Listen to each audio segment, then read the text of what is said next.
I officially upgraded my audio interface. Let's talk about it. So in my previous videos, you saw me using the SSL 2 interface, and it was a great interface. It worked, but the problem is it only had 2 inputs and 2 outputs and only 1 headphone jack. This is the SSL 2 interface right here. This is the old one. It is the one with only 1 headphone jack. This is the back of it. That's what it looks like. 2 inputs, 2 outputs, and a headphone jack. USB charging. So basically it has the 48 volts. Oh, let me get it in the camera. It has a 48 volts. It has a line, and it has a high Z, and then it has the gain knob, and it has the 4K button.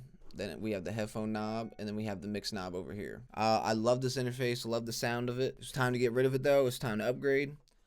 Now, what we upgraded to was the 18i20 Focusrite 4th gen. So the reason I upgraded is because I need way more inputs and outputs.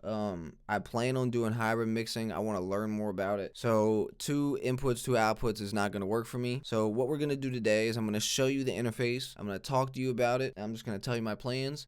I also got a new compressor coming soon, so we'll talk about that as well. Before we get into showing you guys it and whatnot, you can already see that I have this huge thing sitting here next to me that wasn't here in the last video. So what had happened was I had the spur in the moment idea to build a gear rack, but build a big one. So right next to me, you can't really see the size of it yet, but it's huge. It's gonna fit a lot of gear, and I'm gonna fill this bad boy all the way up. So right now in the gear rack, I have the WA-73 and I have the WA-2A. I have another compressor on the way, and then I have the audio interface as well, which I had to order rack ears for because I ordered my interface used and it did not come with the rack ears. I should have just got it brand new because I pretty much paid almost a brand new price. The other reason why I really love this interface is that it has 2 headphone jacks and it has the talk button. I really like utilizing the talk button. It's a very helpful thing. So what you're hearing right now is you are hearing my voice through the Focusrite 4th gen.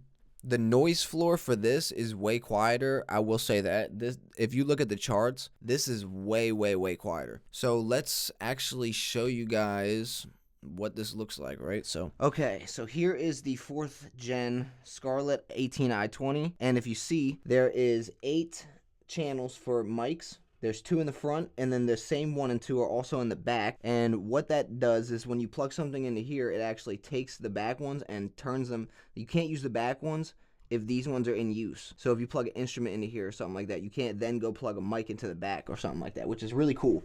I really like that feature. Here is the input knob. I can't really mess with that because it'll turn my vocals up and then I won't know where I'm at.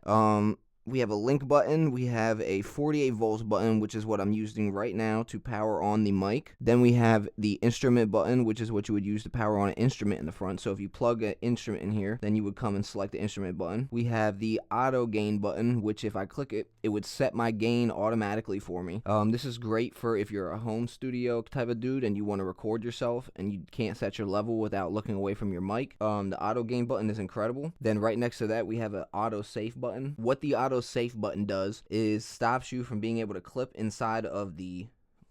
So if I turn on autosave and I go yeah, it still worked. I don't know why, but it still let me clip. Then we have the air button, which is 2 different modes. So the first one would be this green one that you're hearing right now, and what it does is it gives presence to the vocal, and then here is presence and air, so you'll hear like air come into the vocal, and then this is just a regular preamp as is. Next we have the window. The window is where you find all of your channels. So if I turn to channel 4 and I hit auto gain, it's going to auto gain channel 4. There's nothing there, so it doesn't have anything to look at, but you'll see it turn blue. And then you can turn off auto gain, and then we can go back to 2, and that's the one we're at. You have the alt button, which is for alternate, and basically what the alt button is doing is if you have 2 different sets of speakers, all you have to do is hit this button and flip in between them. So that's a really cool button. And then also right here is an output button.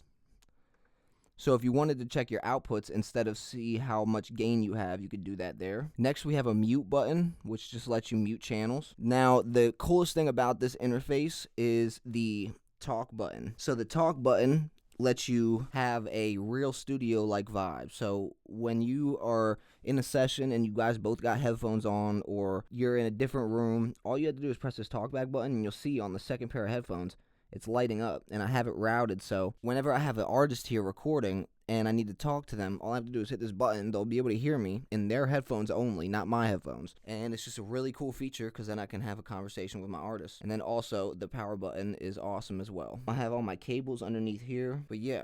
This is the front of the Focusrite Scarlett. So what I'm going to show you guys how to do is I'm going to show you guys how to set up the TALKBACK button inside of the Focusrite control app. So it's super simple. So the first thing that you want to do is you want to go to routing down here, and you want to make sure that headphones 1 and headphones 2 have a separate mix. So what you want to do is you want to come in here and you want to go in here and you want to go down to mixes, select A for headphones 1 and B for headphones 2, and then what you want to do is you want to come back here to the mixer and you want to come up to these 3 dots right here and you go up to preferences, and then right here in device you're going to see a section for TALKBACK destinations, and what you're going to do is you're just going to select B, and this is for the TALKBACK mix B. So the second pair of headphones that you plug in for your artist, they're only going to be the ones hearing you talk. You don't want to put it for your headphones as well, because you're going to hear your voice doubled. So all you want to do is hit mix B, and then if you reach down here and you hit the talk button, your artist will then be able to hear you talking to them through the little pinhole mic in the actual interface. And that's how you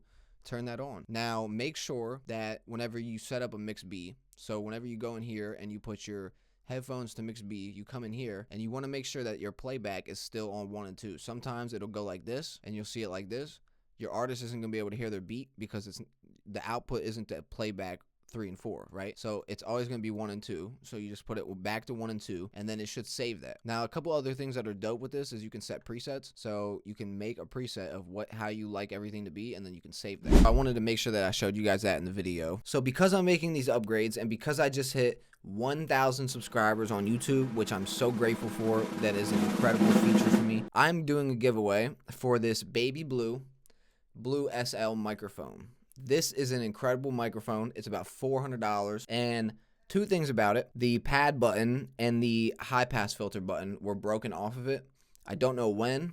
I've had this for a minute. It still works perfectly fine. It's broken in the setting to where you can use it as a regular recording mic. So if you need a microphone, all you need to do to join the giveaway is subscribe to the channel, like the video, and comment baby blue underneath. Just baby blue, and you have a chance of winning. I'll pick a winner in a week, and this is just a little surprise thing. I'm not going to make any posts about this. This giveaway is only for the people who watched this video into the midway point and they've actually sat here and watched, and so now they know about the giveaway. Not only are you going to get the mic, but you're also going to get the mic holder. It's a metal holder for the mic. It's from Blue Audio, and basically you twist your mic. You twist your mic onto this bad boy like this, plug it in, and then you can record. I do want to say that we had some scammers on the last giveaway from India who were kind of pressuring me to send them a mic or money or stuff like that. So I just want to let you know that this giveaway is for anybody inside of the United States or Canada. Anybody else is ineligible for the giveaway, and I very greatly apologize for that.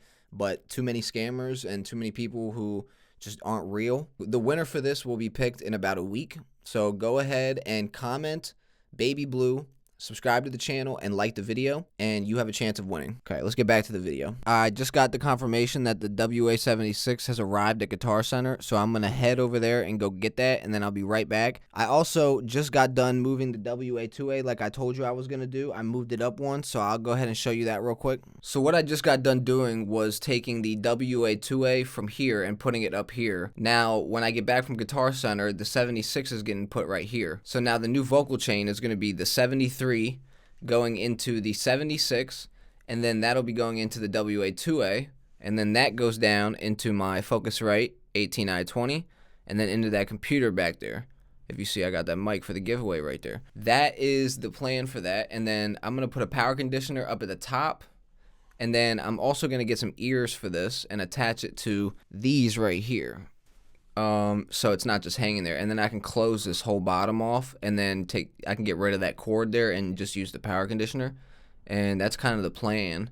I'm also gonna take everything apart and then wrap this in felt or stain it. I'm not sure yet. But this is the situation that we're working with right now, and we're just going to keep upgrading, but for now, this is what it is. So that's what the rack looks like as of right this second. I'm about to head to Guitar Center, and I'll be right back with the 76. One eternity later. So I was definitely not right back. I went through a lot of stuff with the Guitar Center, but they ended up making it right. Now I actually have it in my rack. It's probably been like a week. It's in my rack, and I also have this new power conditioner. So I'm going to show you guys what it's looking like. It's honestly looking really sick. So let's take a look. Okay, this is the new look of the gear rack. As you can see at the bottom here, we have a radial power conditioner, a couple things plugged into the front, but tons of plugins in the back. Then we have the WA-73 EQ. Need to have this preamp for the vocals, looking dope. And then we have the WA-76, which I just picked up and put into the rack. This thing, I already ran a session with it, and it is literally, it's great. It's what I actually needed. We have this Opto WA-2A, and I had this one first, and I was running sessions, and transients were slipping through. This is gonna solve that issue like butter. So now we have this right here, and then we have this whole cable situation in the back that I've not figured out. I have not figured out what I want to do about the cables, to be honest. Now that thing is gone, we have an empty box in here. But yeah, this is what it's hitting for right now. So basically on the WA-76, I'm using the fastest release, and I'm using a like medium fast-ish attack. We have an output and an input, obviously. This is the settings that I left it on from my last session. So one thing that I definitely noticed about the WA-76 versus the 1176 plugin, the output is a lot more powerful on this, so you don't have to have it like all the way. So like on a normal 1176 plugin, we all tend to have it around like right here. Or maybe down here, or like, but like around this setting. With this one, you need to drive it a little more, but then it's crazy loud, so you actually need to have the vocal like back here. And this is about like level. You know, we got the 4, we got the 8, we got the 12, the 20, the 20. It'll turn on right now, I believe. Yeah. So now it's on, and then we can turn this one on too. And it's just a really, really cool setup. If you guys want to see my mixing and mastering credits, you can go to mixedbyeddieofficial.com and you can go check those out. And then you can also decide if you want to get a mix and master from your boy. I got presets.